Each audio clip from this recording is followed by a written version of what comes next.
have you. Earlier this month, Mayor, you and I had the privilege of sharing in a wonderful event that sought to show some love to people who were behind bars on the initial day of the new year.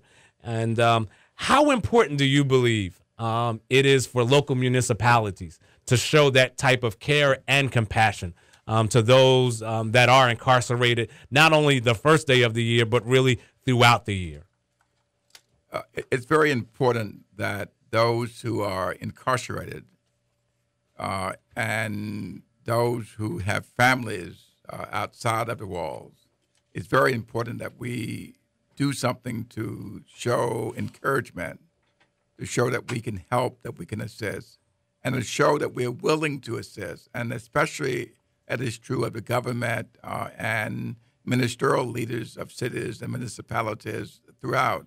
It's very important to demonstrate that there is concern about their issues and their problems, and that there is a life after incarceration, and that there is a way to connect the resources on the outside to those who are on the inside to help them when they come on the outside to live a more stable and productive life.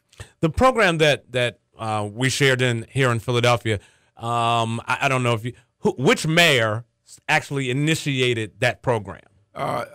Mayor John Street initiated the visitation to the prison on New Year's Day, and I've been there now for my 10th year. So I went the first year with Mayor Street, right?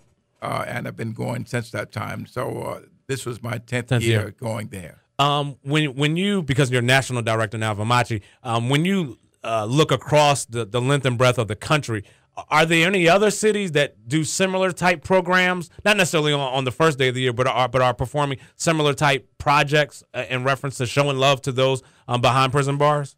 I know of none, and I've been to 43 states in connection with the Amachi program, and I've visited prisons in 43 states, and I don't know of any group out there, and I've met with mayors and governors in most of those states. I just don't know of anyone out there who really have done anything near what is done in the city here in terms of the mayor of the city with the former mayors going into the prison to talk about the plight of the inmates and giving them encouragement on New Year's Day. One of the things that I saw, and when you guys came to the correctional facility where I was privileged to preach that morning, was we saw a prisoner who had done an unbelievable painting of the three mayors. He had yours, former Mayor Street, and current Mayor Nutter. Doesn't that speak to some of the talent that is hidden behind the bars, that if those of us who are on the other side of the bars don't reach out and do something, we're going to lose that talent and lose the ability to help turn people around? There's no question in my mind that those persons who are incarcerated have, on the most part, tremendous skills, tremendous talent. They have just sometimes gone in the wrong direction for a part of their lives. But as I've gone, as I said, prisons in at least 43 states now, what I know for sure is that we could take folks behind the bars and run cities and run states and run governments all over the world. That there's that much talent behind those walls. And the challenge for America and the challenge for a city like Philadelphia and other cities is how do you take those folks who are behind bars with tremendous talents and do something else other than incarcerate them for the rest of their lives, and therefore miss out on those incredible skills and talents that they have that can solve many problems facing society, that can enrich the culture of much of what we see today. And and they need to move away from the whole notion of punishment to one of rehabilitation, to one of transformation, to one of stabilization. And there is a view in America that we punish people because, America incarcerates more people than anyone else in the world. Yeah. Wow. In fact, America incarcerates more people than the 36 countries of Europe combined.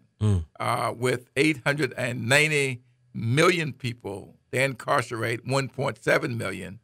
We have a little less than 300 million, and we incarcerate 2.1 million people in this country. So America is by far the leader in that regard. And you may have read in the last day or so that Pennsylvania and Philadelphia leads the nation in terms of black homicides. Right. Yeah.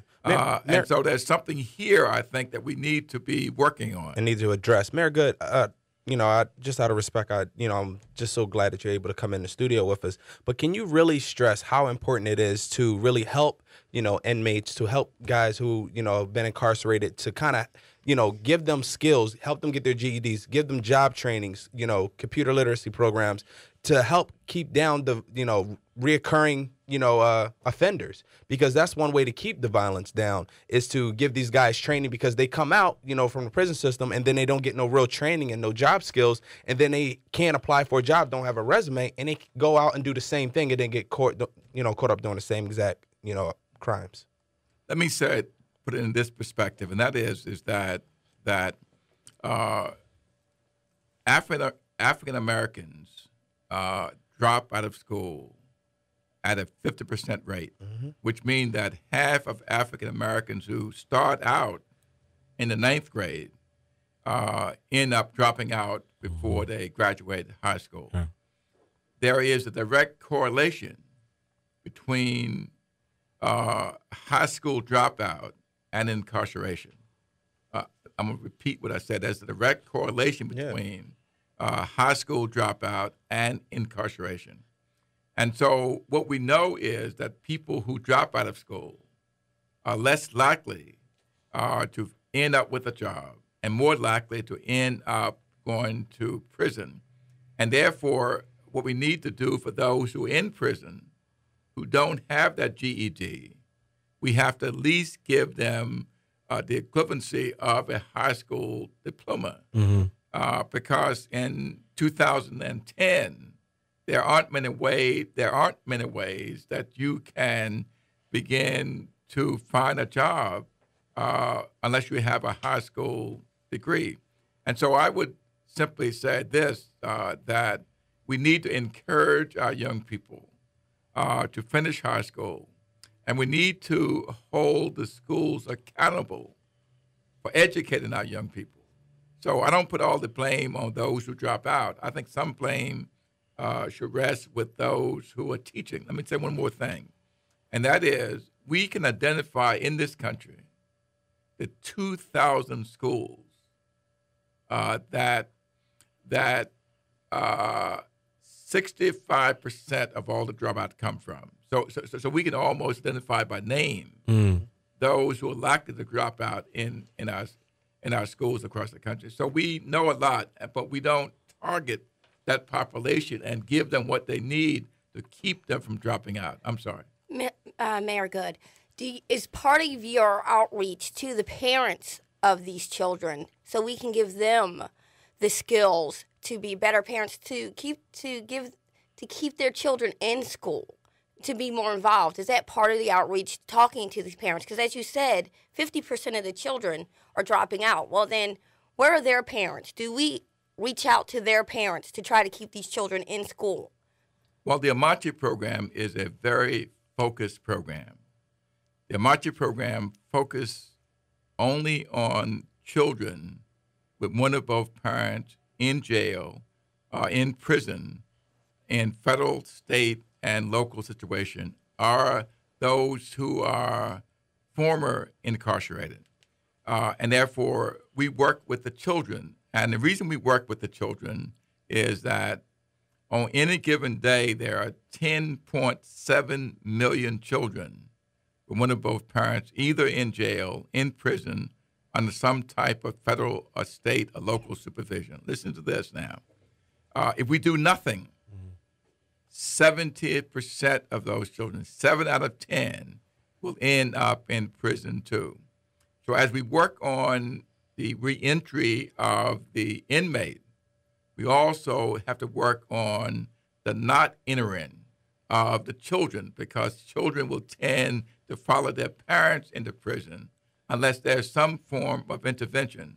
What I work on most of my time is trying to intervene in the lives of children, to give them the stabilization they need by providing them with an adult mentor for 1 hour once a week or 2 hours twice a month for at least 1 year that can bring about transformation in the lives of those children. That's what I do, and that's what my Amachi program is all about. Mayor Good, with the Amachi program, do you guys also work on parenting programs with the whoever's in the program, as well as do you deal with mental health as well as drug abuse? Because that's one of the reoccurring things, because there's a lot of guys that go into jail or parents that is in jail that have mental health issues or drug addiction issues that needs to be dealt with and addressed as well. It's kind of like to complete the circle.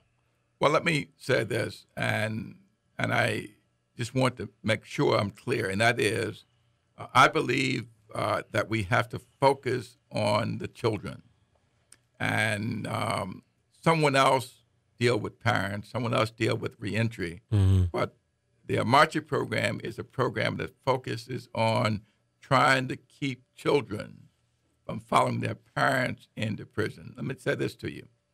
What we know is that if one adult mentors one child for 1 hour once a week or 2 hours twice a month for at least 1 year, that 2/3 of those children will avoid drugs.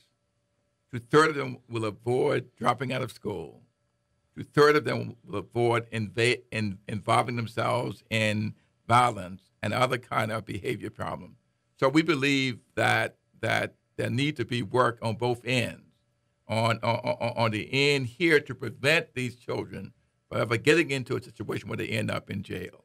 And we believe that if you look around the country and in Philadelphia, crime is going down and the prison population is going down. And I'm boldly stating that I believe that the work that we've done the last 10 years around this country is now beginning to have some impact on fewer young people becoming adults and then going to prison.